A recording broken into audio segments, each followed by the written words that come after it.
Igbo bụ Igbo ekene mụ n'Igbo ndị ọma njem mụ n'Igbo mụ nsem ọzọ. Ezuka ebukwere ka obi a wee bịa o achọgo ngere video anụ a. Ezuka finish them for this video.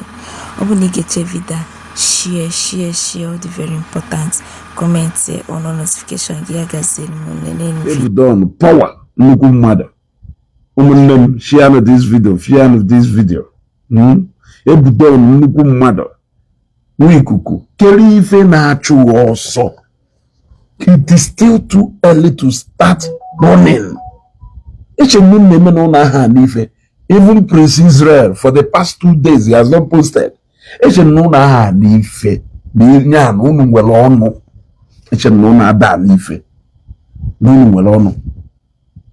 Video watch ebe Monso na caution people against imede na affairs of 2 men of God na na-eso okwu na ọ na 2 men of God na-eso okwu geti na alụ ọnụ yotago geti na ọnụ. But the problem here is ndị Enugu ekwetakwunu na 2 men of God na-eso okwu ekwetakwunu na 2 men of God na-eso okwu ka 1 man of God and another person ma amaghị ife ha na-akwe.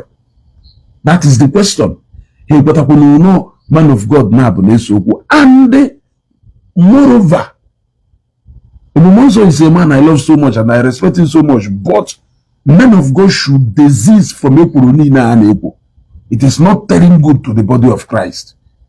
Men of God should desist from ekwuruni na ekwu. There is no way 2 men of God will see a woku. It's not that their congregations will not join in Efa Aneme. It is not possible. It is more like saying that Papa na Papa will zoku. It's not gonna hana Papa will zoku. Not gonna hire Webiri or not gonna hire Wafu. Or not possible. Yeah, and that is why you wait portion at the early stage. But this will say I pleaded with Father Mbaka say Biko ekwena ka iwunu the reason pataro ndo otu Matthias ha yeju weputakwa drag wakwa evangelist Biko obi wota clarity to that sermon in that Sunday. It will help to put a lot of things to rest. But instead of 4 years, meye or na hammer more, they hit the polity more. It's not possible that 2 people not oversee the affairs of those 2 members of bigger congregations. Yeah, they so put to the point of in a public outburst. In our season, even adoration okay. Mother potentially but okay, Bemonso na governor will I know what is happening there. We are watching on Facebook. So with due respect, Father, it is not going to be possible. Because if it happened to you tomorrow, even your congregation, they will still come up to stand in for you. So this is something that could have been avoided. And how can we say that it is not even avoided? Potaketa mother slave they said Kobe is in the other side. Or Father Mbaka did so some of these things we have to avoid that. Or you have to avoid that.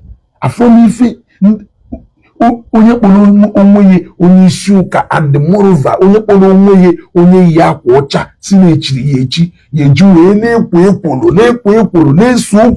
ka unbeliever. Eh?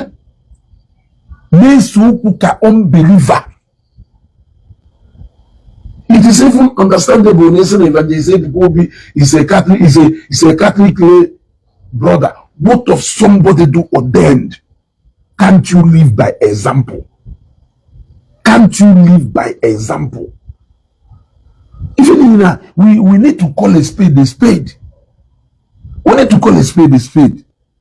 It's more like now my father will John.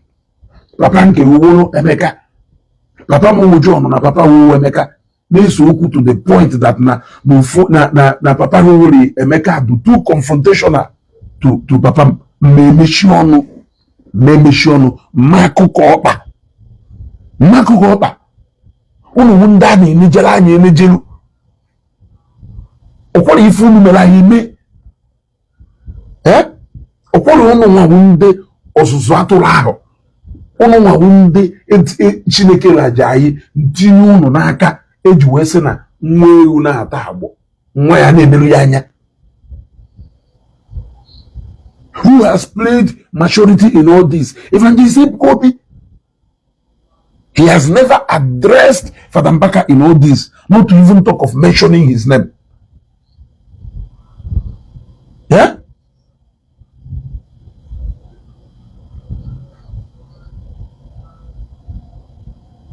She also, if you melu na ma block bo mana o nwere ike onwu na abani a ka m nwere ike block o. So continue na gallivant around here. O nwere ike onwu na abani a ka m ma block o. You got to go. O nwere ike onwu na abani a ka m ma block o. Because ọ na ụbụrụ hụ na abịa ọfụma. Maybe wa go ụbụrụ wee gba na all of us cannot be Catholic.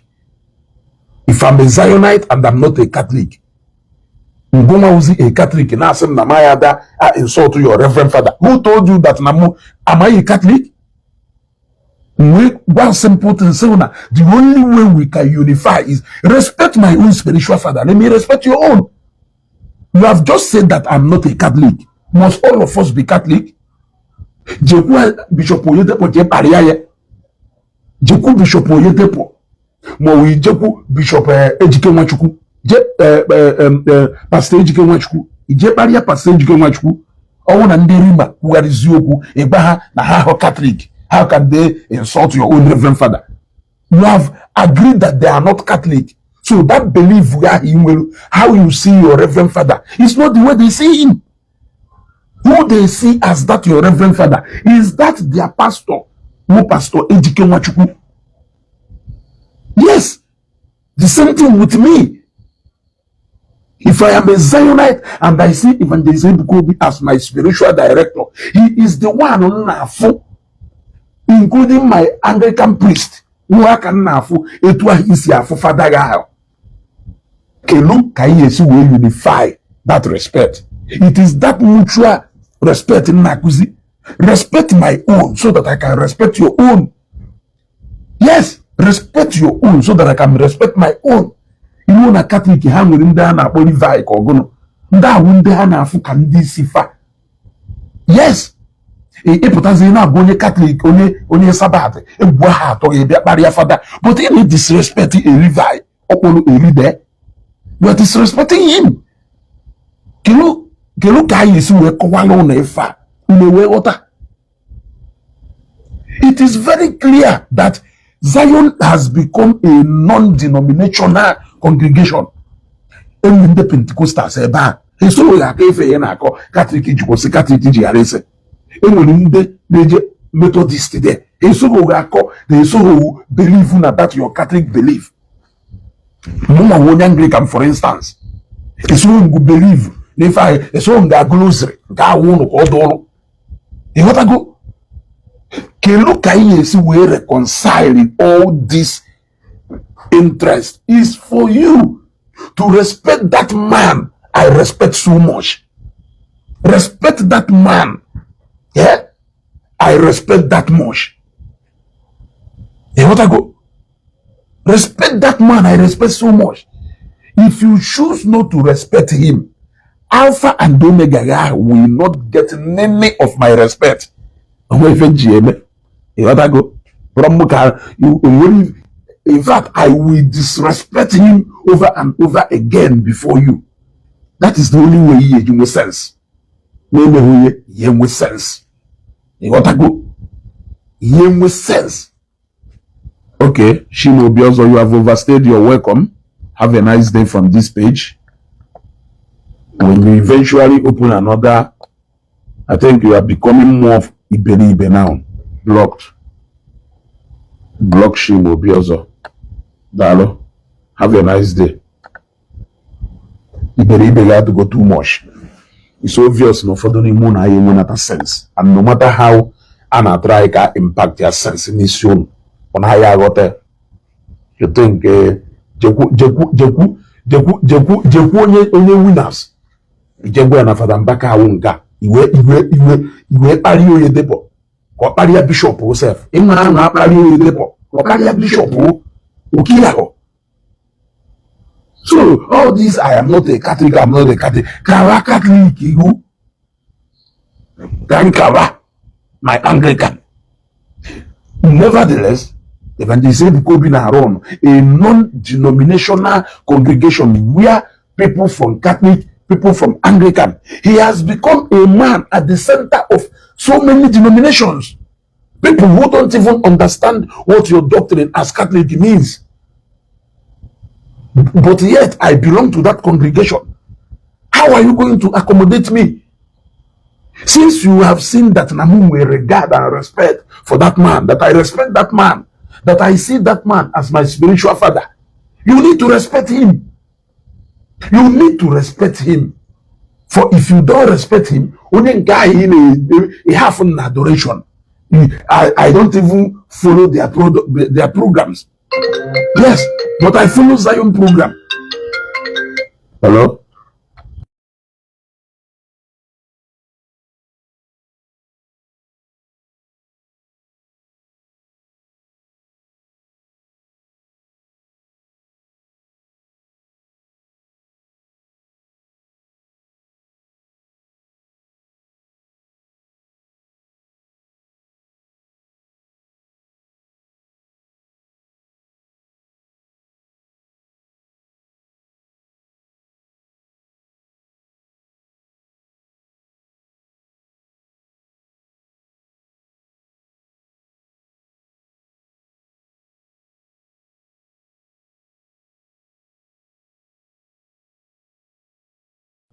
Among me too also, I see we kowa na ifa.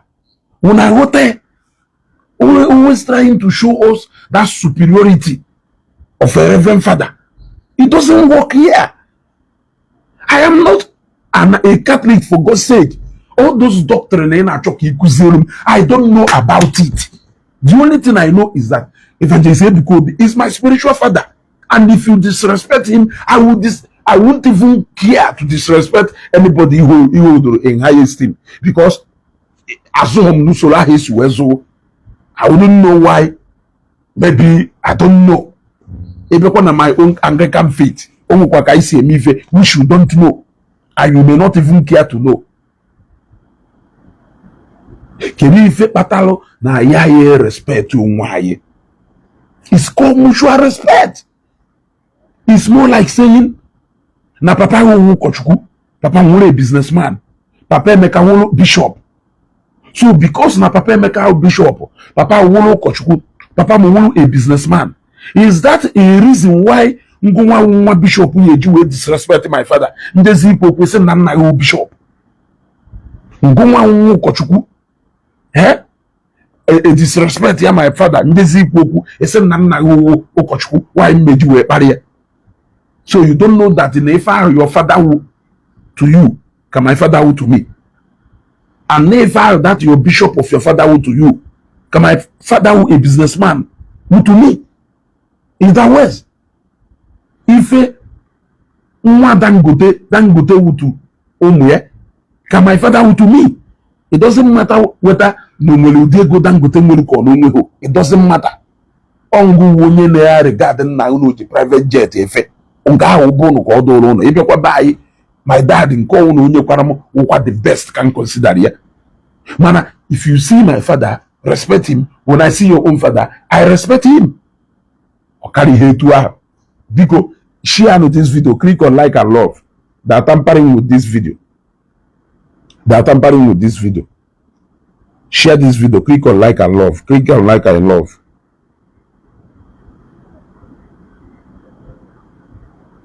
Click on like and love. Amaka NG football dife. Area ho BP na page ya. Ya kwa ya mu female onwe. Area ho be. But even the Reverend Father no na pare ha. Let me tell all you adorers. Okay, my you adorers. Unu wunde subject Fada Mbaka to ridicule on the face na Facebook man ona amaho. Okay, for no wunde Catholic. Ụfọdụ ndị abụọ gwọla ajụ wee buru ya n'isi. unu subject Father Mbaka to ridicule and insult ndị mmadụ na-enye. Yes, and I would agụgụ m unu ha ugboro ole mana unu achọghị ịnụ. Unu bụ ndị melie ndị mmadụ ji wee na-akparị ya. Ịghọtago? Because it cannot take you anything to give mutual respect to whom respect is due. If you keep pretending like Evangelist Gobi means nothing to you, therefore, then I will tell you that your own spiritual father that he means nothing to me. That is it. Monagadi adoration. So, what part of this do you not understand? So, Nwaikuku, ekana abachu osa abachu. In abandon mother in analyze, he take his stand. He take his stand. But that can make condemn what if a melugu. He condemn way, no, if a melugu, he is not supposed to talk. Emeka Akachuku, Enaluo, Enaluo. If nayo, we're not the stew and pid. If nayo, we're not the stupid. You got to even now. If nayo, if he did about the first thing he wafa, because all the have to, ya go to me in a problem on yours. You got to go. Ebum problem on yours on isi. All name we fe, ya go me in a problem on yours because this is not your problem. This is not your problem. Mami Jena go madi meaning me brain is more than me because I go bungi young go buzo we go me. If and they two aketa can we go see analyzing ke without taking side. Without taking side. Yeah? Unafu buhife. Mwando bialo enugwe biame crusade bialo atra yaka ostrojo crusade oneme ono se no suppose he ikwu no right ikwu that no react ya no pride. He doesn't have right. Open ifenes okwu ni na no do right ikwu ifre owe step on toes because na emeri ife ya we mo onye ozo ọwụrụ na Father Mbaka ka emere ifa Enugu State ya gba use ebua. All know Father Mbaka ka emere ifa Enugu State ya gba use ebua. We all know how he can fight dirty. Ode to esi ekwe ka esi ekwe. Aya akpọwa na nya aya na afa. Oya akwa afa ndị mmadụ straight ahead without mixing words. We all know Evangelist Gobi do even apply a caution in even talking about the matter, still upon how he applied caution. Still, okwehu lady. Keto ona agbawa n'ọsọ Nwaikuku egbawa n'ọsọ agbango na mma na gidowu napụtago dogidowu dọpụtago n'iro mana ịghọtaghị mgbe m gwara gị. So nke ị na-ede na page go that the ihe kwuzie netere ịgbawala ọsọ gboo ike echere ukwu ka okwu okwuo unu debere ahụ na unu nwere enough ground na the moment the baba unu pụtara okwu kwuo this is even esela anyị kwuo unu che na unu etiwago slate unu bido chia wee analyze wee oge unu ji wee ghọta na that was the greatest mistake he did was saying that particular thing okwuru ụbọchị ụka unu chọzie ka unu na-akpụ okwu niile die down. Ife niile bie unu agwa guy onye nyere ọdachi ji gbajie stadium. Ife niile akịta ha na-akọ sinsi ka akọrarị ekọcha ya before ịgọchakọrọ aka unu ọkpago si na ihe ekwusi ife gbasara Evangelist Gobi. Unu agwa guy onye nyere ọdachi ji gbachie stadium. Unu anyị agwazi anyị enweghị right ime onye ahụ. Anyị ka nwere right ịma onye nyere ọdachi ji gbachie stadium. Reason kpatara onye ahụ ji si ji gbachie stadium, especially the fact that no one the defendant of everybody ogonukwu ohadiri ododo more interested in defending onwe. He was defending bishop, he was defending the governor, he was defending every other person because mgbe Evangelist Gobi kwuru na onye ọwụ na aka edo na onye ọbụla aka edo na ogonu jego chakolo course aho we say na ye break the course never dey say go be mu right e course mmadu na Enugu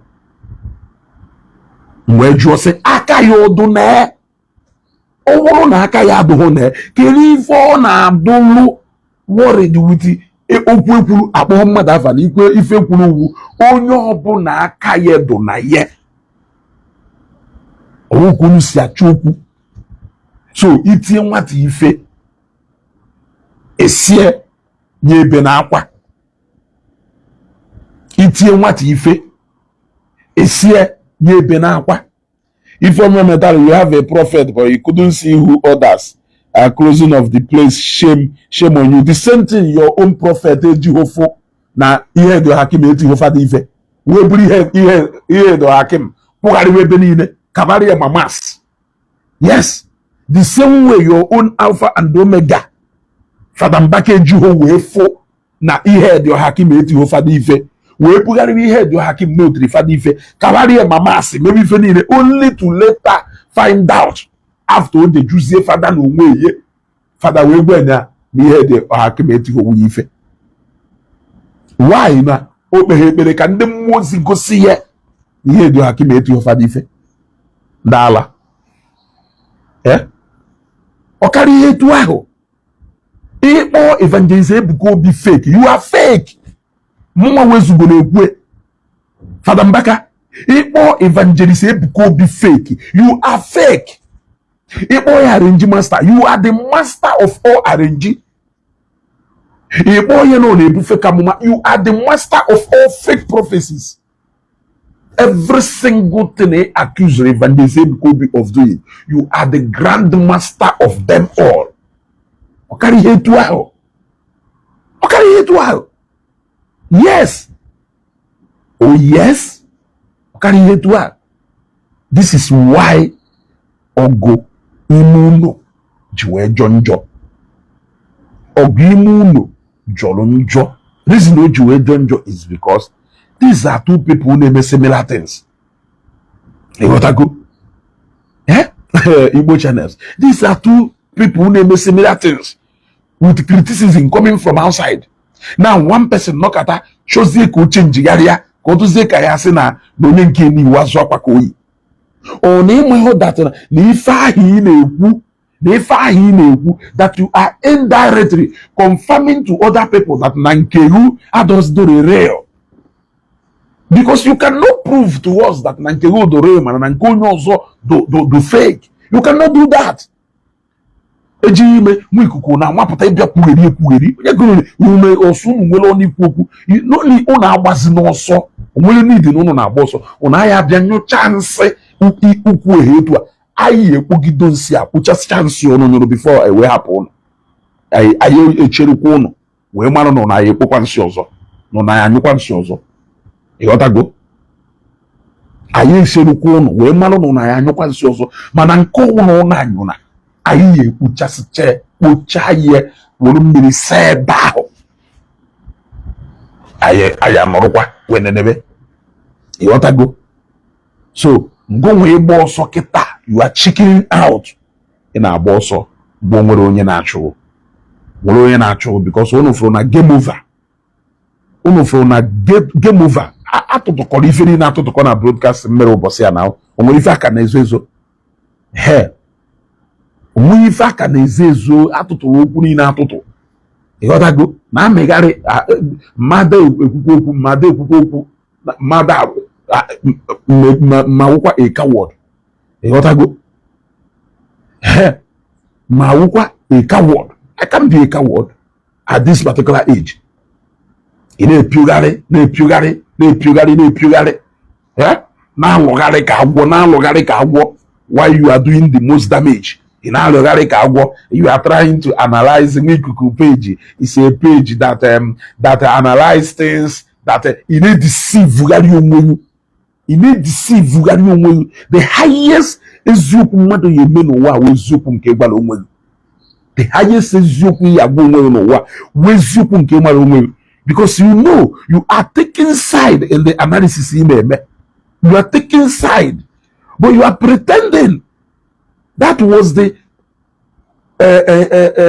content of the discussion mụ na nwelu a long time oge nsi Lagos abata mụ na discuss bido na phone wee ruo mgbe nrutelu Onitsha head bridge. Yes, wee ruo mgbe nrutelu Onitsha head bridge. Emeka Akachukwu na-ede 2 more comments make no sense from you. I block you. I am a program naga. 2 more comments. Dekwa one, ide agba one. You got to go. The one ide agba one. You got to go. You got to go. The one. Nwaikuku is the most poisonous among them. Don't even misunderstand it. I know a snake when I see one. On other cars, cardinal, Sakadina Kogono, or Kenivana, where Sakadina Kogono. One day come appear tari mo ma dopta kwe emana amankans o eso nande dopta onye obodo nnomi kwa arofuni no na azu na agba nya ye no na azu na agba defense adopta nge pụta Sakadina nwobele ga adopta nya iwatago mme sepụta ya okpi lo nwobele opụta nya nwa nwere ụdị game nke ọ na-agba na wash ọ na-agba game ahụ ọ na-agba with style iwatago ya agba game ahụ with style ihe apụta ụgwa ya anụ ife ị na-ekwu ya dị deceive gari ndị mmadụ wute mụrụ. Yes, we spoke on phone for more than 1 hour. You were trying to tell me how I can be neutral. Na-echekwa ka okay, Emeka Akachukwu, I can now block you in peace. Let's continue the program. You got to go? Na-echekwa ka m fụkwazie ka ihe si du neutral. He defend the work of Nwabe Mbaka. N'ebe no mụ na ya na-egwekwa discussion of idu neutral. He defend the work. You got to go? Ebe ahụ ị na-agwa m ka m du neutral. Na-achọkwazi okay, let us be neutral now. He defend the work of Nwabe Mbaka.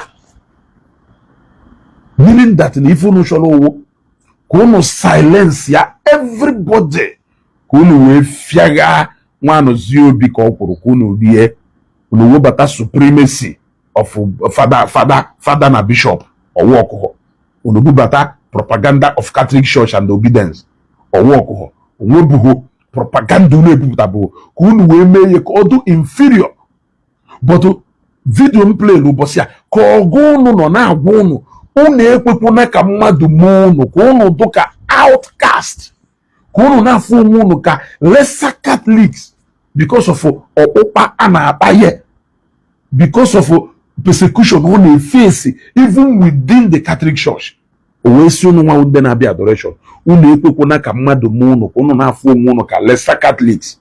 Was advising you people. Now those Catholics now na-eje Zion, you people are doing the same thing. And a mono kono na chokono meha. No na chokono, ono no kona gono sono, ona mind kona ifa secretary na their parishes. When he talk about their parishes, he was talking about other reverend fathers, secretary that flex kogono na their bulletins na church. There's something maka adoration, maka ndemadi de adoration, restricting their members from going to adoration. Because of Ifa alleged. The same faith, but the oppressors in this case do different. The oppressors in this case do different.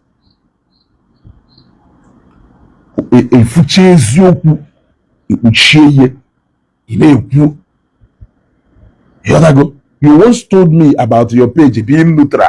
You don't want to look let me tell you. Your page became stronger and it grew when I came on this social media app. I met you here. You were waxing stronger when you were using your page to fight Matthias Nandotwe, who are the kingdom of darkness. Your page was so strong. Your page was so strong. I knew that was your strong place. Yes. Remember those days when you come for engagement and you try as much as possible to enlighten our people, to disregard message of hate, to disregard message of deceit. Matthias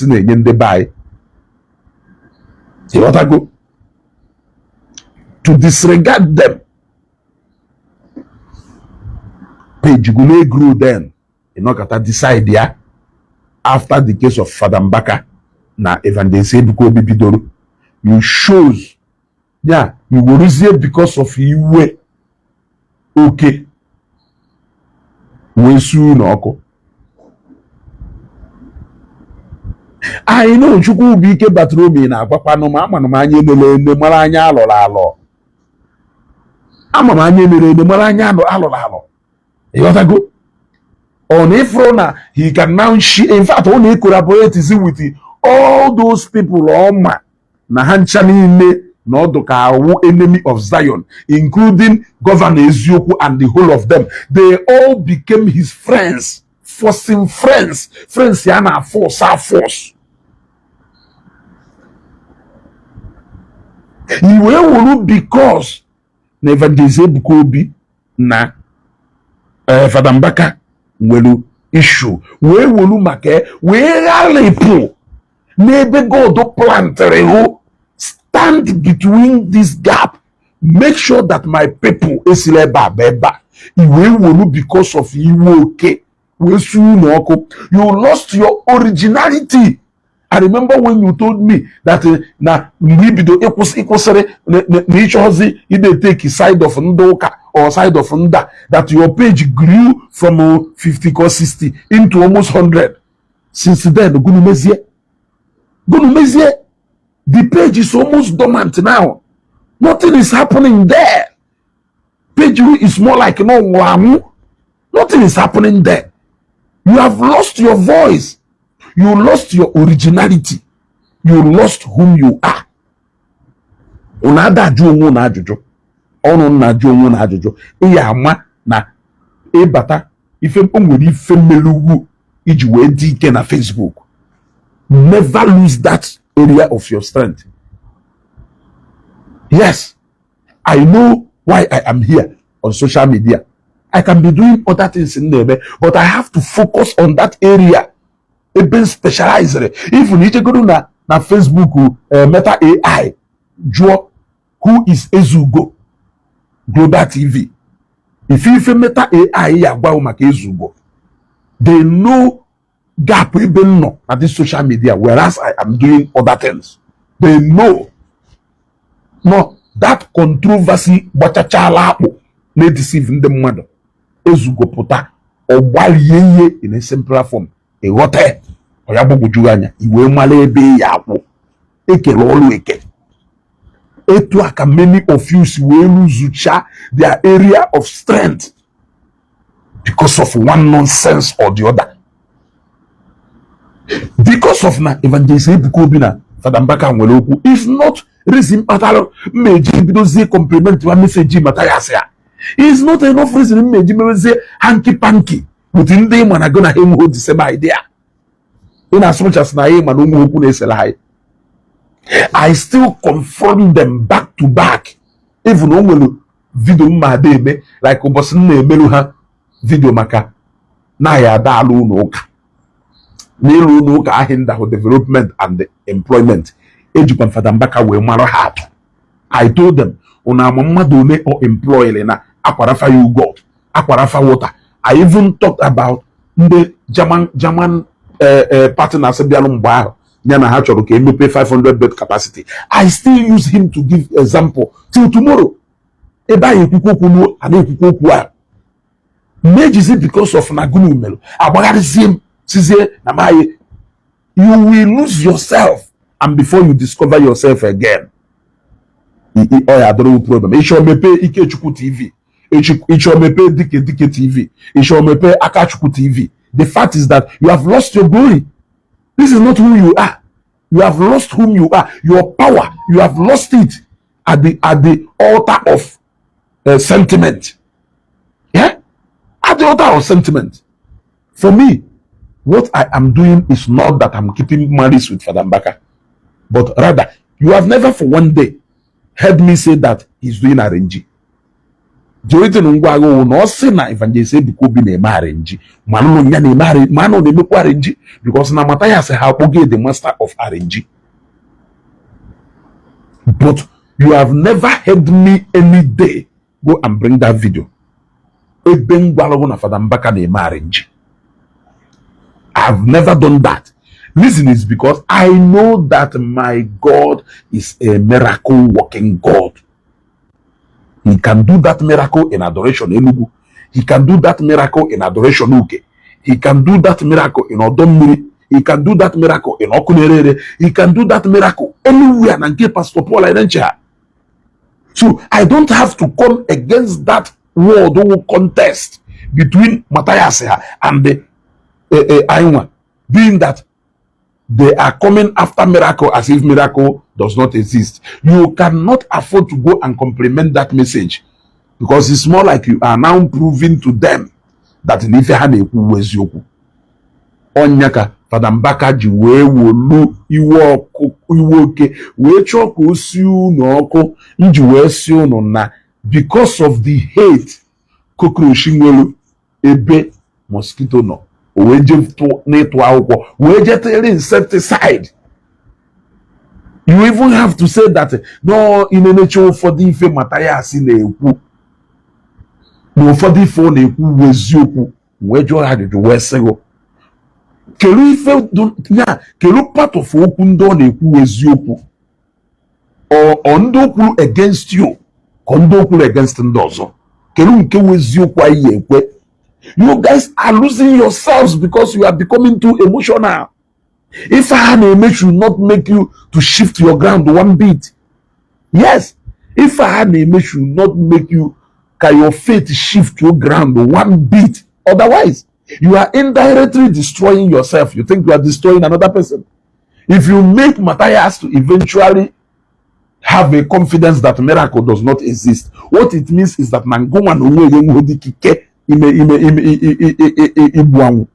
that is what you people are doing. That is why you have never heard me say Father Mbaka na marriage. I have never said that. Yes, I have never said that. All I have been saying is mutual respect. Ego belu, ugo belu. Nke si ibe ya ebe na. Nkukwa ye, hazi ekunya zi ebo ya ebe. Maka na nkukwa ye, ofuko ọ na-adị efebe ebe ebe. Ya na-asị nya je ezi ebe ọ na ebe. Ọgwụgwọ na nya je ebelu n'ọkụ, ma ọgwụgwọ nya je ebelu na naked wire, ma ọgwụgwọ nya je ebelu n'ebe na-egbu mmadụ. No, egbe belu ugo belu, nke sịrị na ibe ya ebe, nkukwa ye, ofuko ọ na-adị efebe ebe ebe.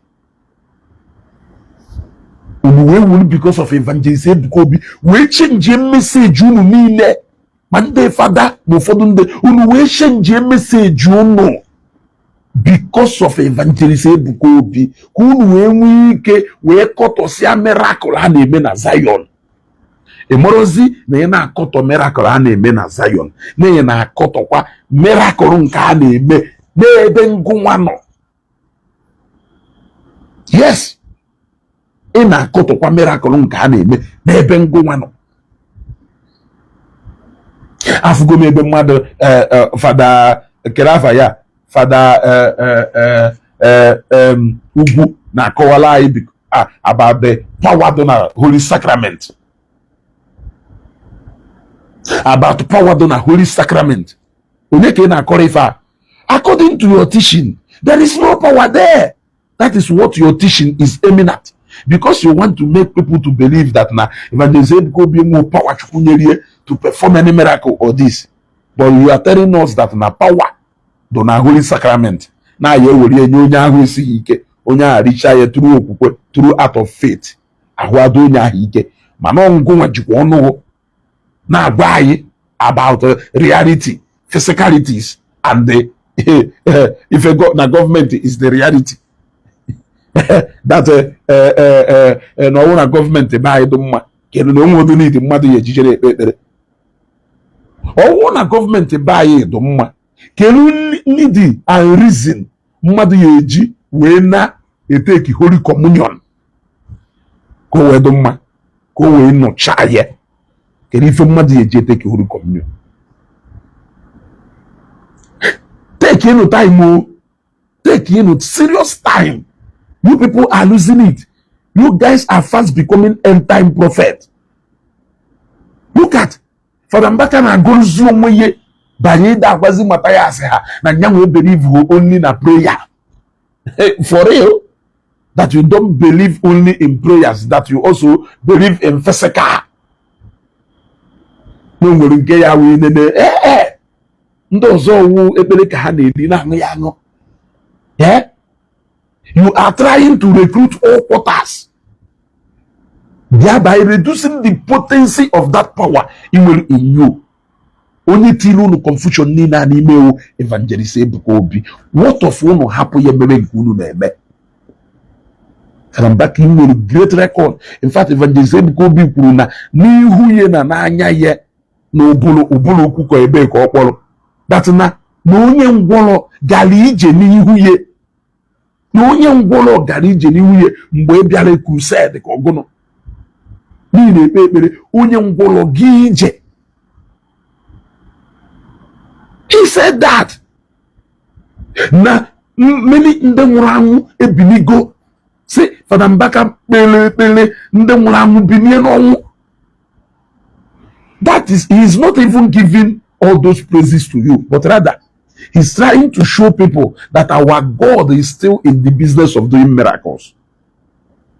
You need to hear why not Chime, Ochohimo, Evangelist Ebuka Obi in Seraphic Hospital. Oputakwala Obosia, law motherless babies home. Potakwa Obosia, law old people's home and the psychiatric hospital. Ebane Demendala. For now, we have psychiatric hospital. Who believe na ade ekpekwe na enyekwa treatment. Koya women de evil forces jiha. Then the evil forces will flee away. Or will no normal health challenge. A will through medicals way treat here, rehabilitate here, take her back to the society.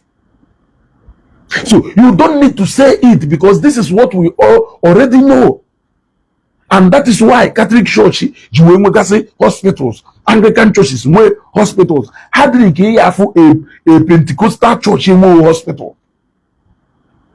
In fact, Apostle Chibus don't over OPM over 10 to 15 free hospitals. So you don't need to make it sound deep for us to know that need to believe in physicals. Who doesn't believe in physicals? The Women Foundation Seraphic Hospital, look at the Roche, when I share the state of the art hospital, here water medical tourism Nangopala. We're trying to patronize some people. Because you want to fight Evangelist Ebuka Obi. Evangelist Ebuka Obi is not a threat to you. They will threat to you. They will threat to your faith. Those people in a choke in a patronize. Those people in a choke in a CC. Because you want to recruit all corners to fight your personal battle, which is not really called for. It's an Evangelist Ebuka Obi in marriage. Only na God don't na worship. Adro capable. Can you fail miracle and amen Zion ta? Supposedly that about Father Mbaka. Growing up, I heard about so many testimonies coming out from adoration. Growing up. Does it mean that no was the Meguru na Zion do this so awkward? I want to know. Can you feel Meguru na Zion do so awkward that na Father Mbaka feel chini in the thing a boy so see if you call ye meme. Almost everything Meguru na Zion. Testimony I nuguru a record kwa nalo na adoration elugu. So can you tell me what the battle is all about? Almost every single testimony record go na Zion. A record go similar testimony na adoration elugu. So kerifi ye jizi choke na akọwara ndị mmadụ arenjiji kose arenjiji garese na CJ igotago. You are trying to question what God can do. If you are questioning what God can do, you are also questioning everything that God has used you to do. You are questioning it. You are questioning it. It is not good. Mmadụ do to extreme ogo. Kana season iwe kana sene ha no ife. Njuwe simple question we say. Maka Prince Israel wunya melumu njuwe all those questions. We say every single thing Father Mbaka now accused Evangelist Ebuka of today that he has never been accused of doing so, even by his bishop. Yes, all bishop worry about personality gonna do personality yeah, somebody now abrogated the position of God to himself. It is part of accusation, Catholic Church in Enye, even by the bishop himself. You are still the same person telling somebody that he smells of arrogance and pride.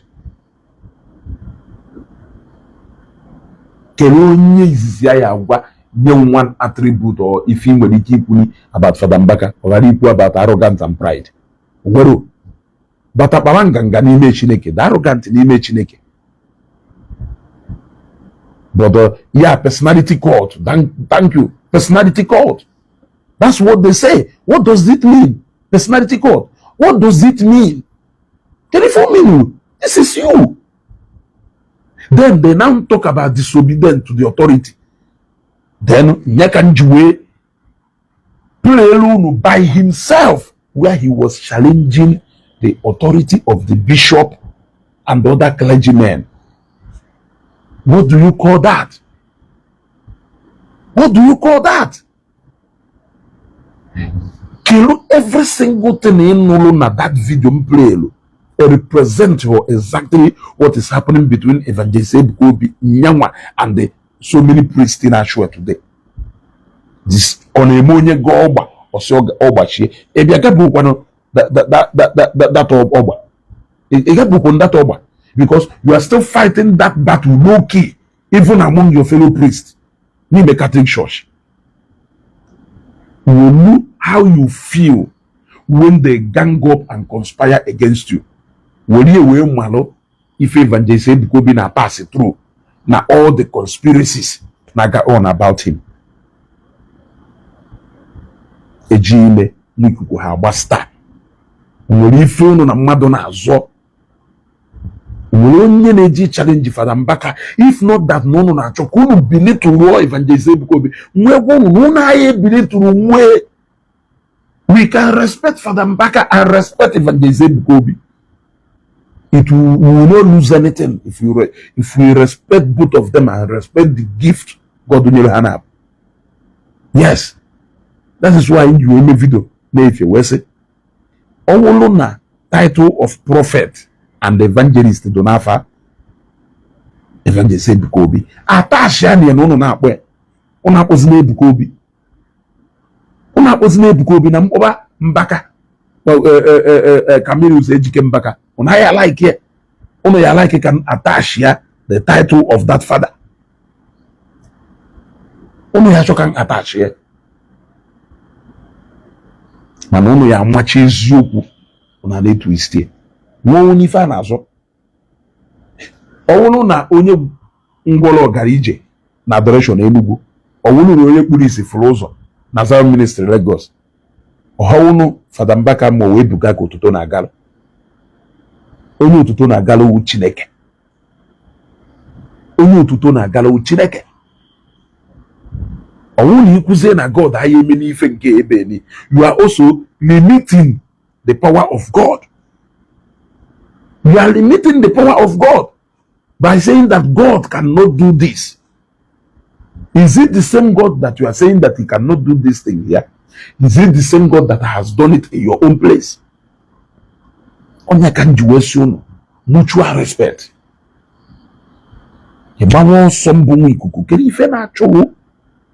You say you will not come again to talk about Evangelist Ebuka, but no any lies. Only were lies in Father Mbaka to na bia kowa. Also Evangelist Ebuka to in your dictionary if any name Mbaka guru we face pope no no wepota. I have outlined them. Now Evangelist Ebuka no nwe power. Address a sitting governor. Something you did the countless time. We say you go and do koku. Let us even forget about a sitting governor. Peter Obi or Wobele Mado. That you should belittle a former governor and the current presidential aspirant. That means you belittle disrespect any human to need. It's only you who have power to do that. It's only you who have power to address a governor. It's only you who have power to address governors. Talk to presidents in their own country. It's only you who have power to do that. Another person has no power to do that. It is only you who have power to contest with the bishop, but another person cannot do the same thing. It is only you who have the power to register your grievances and your ifojemelu, but another person cannot do that. Look at you passionately telling your adoration members how Ejike Mbaka adoration na your ground for 1 month and how many requests can you have? You outlined all of them. Form what the basis of your anger. You were expressing your anger. But Evangelist Kobe was restricted, almost nearly restricted from running a crusade in Enugu. Follow due process. And you think he doesn't have power to come and express his anger or grievances. You feel he doesn't have power to do that. That is keeping malice. Yes. That is malicious. Everything about the is so malicious. Also malicious. You even gave the power to the governor, that the governor can decide to come tomorrow and close down your adoration. Nke bishop Umelu, don't happy with it. Na Peter Mbaye make upon woku na yema adoration one day na that adoration ground. Father Mbaka finish him administration of Peter Mbaye. When the mother na Peter Mbaye woku insube mpia pagare na the antichrist abego. What are you telling me? What are you telling me? Bishop will give instruction that na you hold adoration eba for 1 month and a pota now inciting members against the bishop. Knowing how controversial issue Mazen the Kano, a Wahano because of ne advocating for the use of Mazen and the Kano, those of the bishop Haji well inciting the crowd against the bishop who is your superior. And you are still feeling that Evangelist Kobe doesn't have power and right to talk? Eh? You told Evangelist Kobe, you gave him an order never to reply if he knew. And of course, because of respect and obedience to Olebeno, he indeed did not reply. He indeed did not reply. He still has never replied. But your members were power. Ijena Bishop Court, Jekuri Sebe Bishop Ubi, Jena Ehu Cathedral, Jekuri Se Cathedral. You even came to your mount or your altar, na your adoration ground. When you see even galo on na meeting, go na bishop or hamelu that you clearly told them that every single thing you could bow is supposed to be secret under the order of non-sacred to Kogono Kepolia. Ebia na church go we break that vow, break that covenant. You said every single thing that happened in that meeting against the code.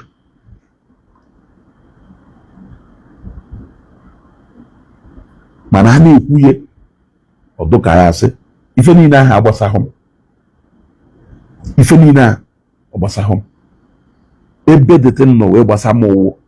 Happy Evangelist Biaka. He has never mentioned your name. You are the one who has mentioned his name multiple times. It's not like you are the bishop of Lagos, Catholic Diocese of Lagos. You are not the bishop.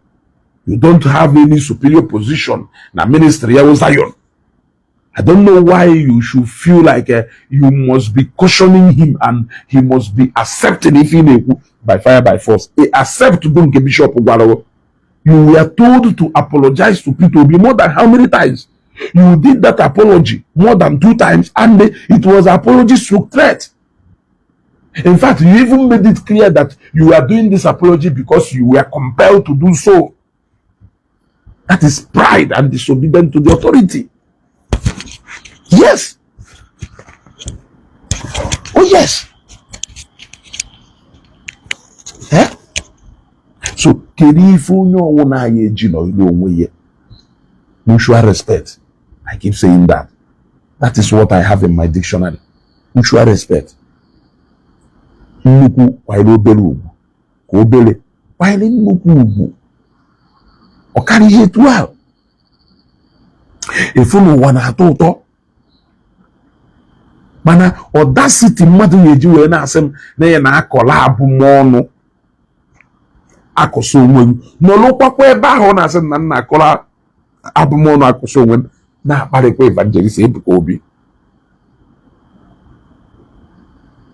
So, abụmọnụ, ihe keta abụmọnụ. You know na he who goes to equity must go with clean hands. You cannot actually proclaim calamity against somebody while you are doing the same thing marriage where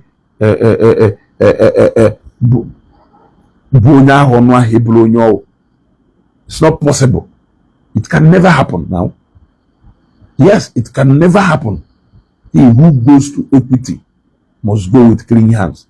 Only a majority of people to go na say you have to na say how bodo because na ha man arose in your chala na ha do worthy enough to even come before that arose. Manya for say that to mmadụ na arose. So ha mezu iwu ahụ na ha to ga arose gbapụ egbe.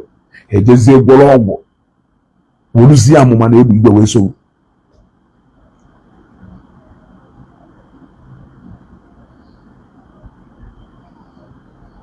So Nwaikuku ị na-agbasi ọsọ ike. Gbanụ Fada Mbaka nya tone down. You cannot always claim to know it all. Fada Ede nọ n'Enugu ị na-emere onwe gị ife ị na-emere onwe ugwu na ọkụ na-elele. Fada Ede started all this adoration even before you. Yes. Fada Ede started this adoration even before you. Meshamepe ma monastery. What is it that Fada Ede has never done? Has he ever come out one day to feel threatened by the pace you are moving in Enugu? Has he ever posed any threat to you? The answer is no. Fada Ede na-akụziri onwe na-emere onwe ife ọ na-emere onwe nye unu efe si unu mewezie na unu nwawo ndị ume ka dọkịta. Kezi ife go na evangelist Ebuka Obi na na-azọzi.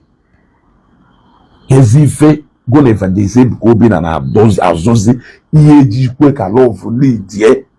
You keep inciting people against him to insult him at every slightest chance, waiting for the day he will come openly to address you. Kunu wechu ofifo no yeku. Ilu dumma adrokono mma etombo. Some few years ago, egwu aye kwedumpo afa Fada Mbaka. Ala ike ka megwe. Ana m akpọ egwu ogo ona. Akpọkatara m ebube mmụọ nsọ ya, ebube mmụọ nsọ ya, ebube ijeje ogo, ebube mmụọ nsọ ya, ebube mbara igwe, ebube mmụọ nsọ ya. Akpọkatara m egwu a. That is how much I respect him. But his recent omume n'ikpeazụ a is telling me otherwise. Eh? Yes. Fada Ede and late Fada Ozigbe in Ikorodu and Epe. These were men who started even this adoration before you. Today, ha ekuno nwere any of their time in the use. Ha ekuno nwere anything you borrow from them. Ha ekuno nwere anything you muta from them. Ha ekuno ha wonye zoro. They have never interfered or influenced in whatever thing you are doing. One bit. Why can't you do the same for Evangelist Ebuka Obi? Understand the Evangelist Ebuka Obi will go do no nwa. Na nwa ye ebugo. Na nwa ye ebugo. He is no more the Ebuka you know. You know what it means. Afro maybe na onye owu natural rise up against ministry doka. Nke ya wa adoration. Onye ayenwe problem.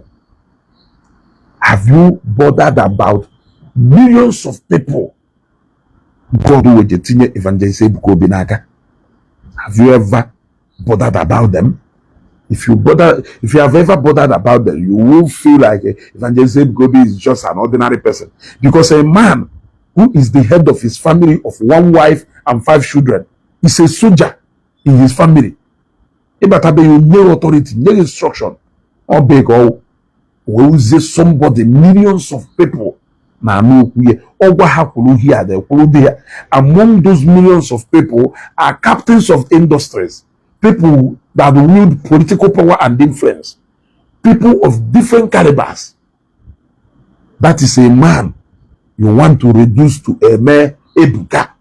That is insult on its own. You want to go?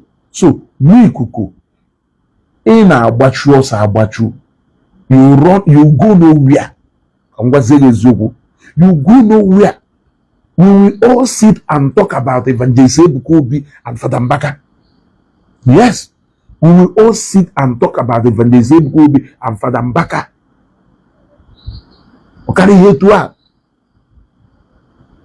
And a greatest injustice, the greatest injustice carried out to a church which you people believe belongs to. Because it may be the fate of Father Mbaka. Yes.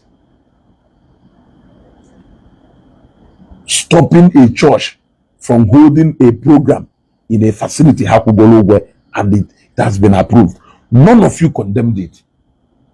Rather, Father Mbaka Asarena, na Bishop Chogodu, then adoration, na adoration aye hold, no ye hold.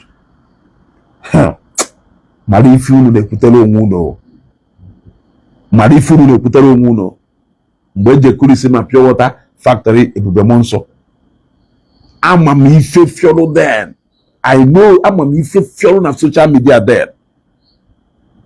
Today, Mbaka na agwa na governor cho echi niile obia kulisi adoration no onye ye question ya. Mari ni ifunu ne wish onwu.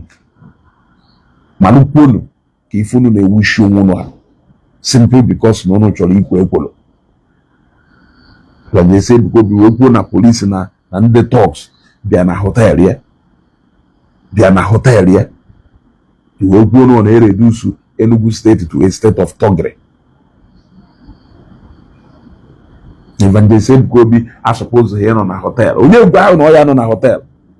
Kumunyi na debe ya o ha no na hotel. Owo fada. Ochiri fada.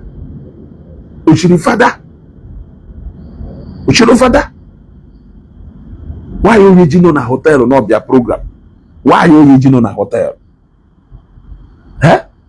Ko me puke no condemn wosi kelunde melefa. Onwe kwe ho na condemn. Mana ekwu no meli we niwe. How else ko yesi wunu meli no wonu na nwe iki mege puni ono condemn ifa ha do homma. Ifa ha na ya to rate wunu emo on ye.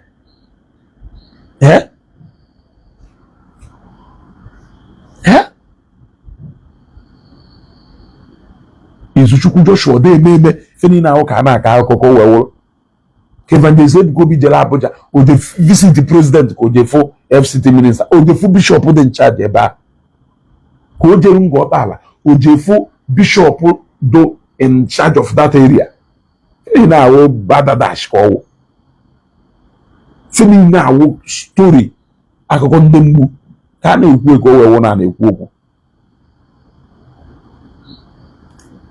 Nwaikuku, you go nowhere. The father na akwanyere ọkụ zoom na background na akwanyere ọkụ gwa agụ gaba na aga Evangelist Ebuka be the pompous n'ọdụ nka gonna pray kifini na ahụ na-ekwu Father Mbaka we times 100 onye ọwụ na ma he fights dirty onye ọwụ na ma atọbụrụ nya wi fa na-ekwu Evangelist Ebuka Obi is very humble, actually. Very, very humble. No one Nwabe Mbaka use 45 minutes weku makam na altar. E wuru 2 hours weku make na my own altar. Kayo manu nke ya gafa. Kayo manu nke ya gafa. Owolo mu okwu maka 10 times, okwu maka 50 times.